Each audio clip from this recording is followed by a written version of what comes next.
السلام عليكم ورحمة الله وبركاته. في فيديو جديد وياكم أمجد من قناة ايكو تكنولوجي العراقي للمعلومات. طبعا اليوم الفيديو عن لعبة السيارات، هي من أفضل ألعاب السيارات للأندرويد. طبعا هاي اللعبة مثل ما تشوفون، هذه راح ندخلها. هذه اللعبة طبعا لعبة كلش حلوة. تنطيك منافسة ويا أشخاص حقيقيين موجودين باللعبة، أيضا محملين اللعبة. مثل ما تشوفون ندخل اللعبة. طبعا اللعبة من دون انترنت.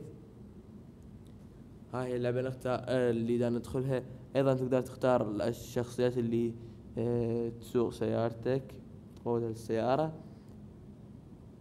هاي هي اللعبة، عفوا هاي اللعبة. طبعا تقدر تربط اللعبة ويا الفيسبوك، وايضا عن طريق حساب على مود اذا مسحت اللعبة تقدر ترجعها عن طريق الفيسبوك او الحساب.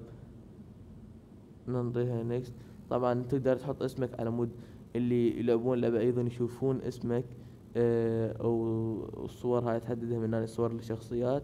السيارة كذلك تقدر تختار سيارات، اكو سيارات مفتوحة حسب المرحلة تنفتح لك سيارات، واكو ايضا من تنفتح السيارات تقدر تشتريها بالمبالغ اللي انت تجمعها من خلال السباقات.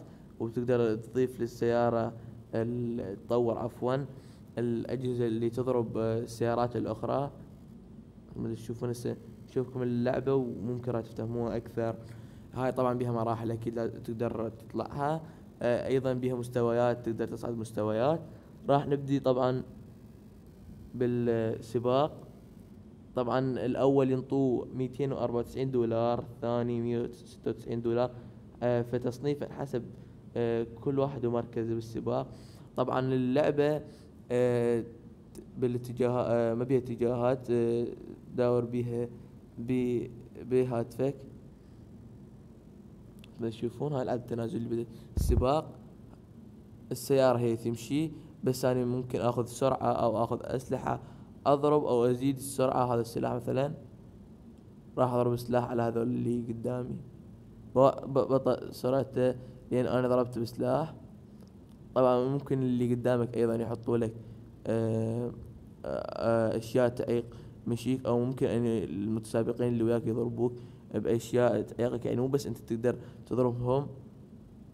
مثل ما تشوفون هذا، ووصلنا للمركز الثالث. أحد المتسابقين اللي وراي أيضا قدر يضربني.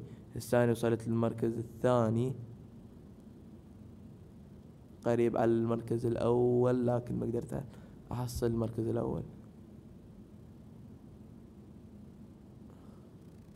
أوه، من ورا ضربوني. طبعا اللعبة كلش حلوة، وتقدر تصعد بيها، وبيها منافسة كذلك حلوة. طبعا هي هاي اللعبة اللي كانت اليوم. رابط اللعبة عفوا أسفل الفيديو. مثل ما تشوفون هاي انتهى السباق. أنا حصلت على المركز الثاني، فراح أحصل على الفلوس اللي مخصصيها المركز الثاني. طبعا اللعبة كلش حلوة. رابط اللعبة أسفل الفيديو. إذا عجبتكم اللعبة لا تنسون دعمنا باللايك والاشتراك بالقناة ليصلكم كل جديد ننشره إن شاء الله.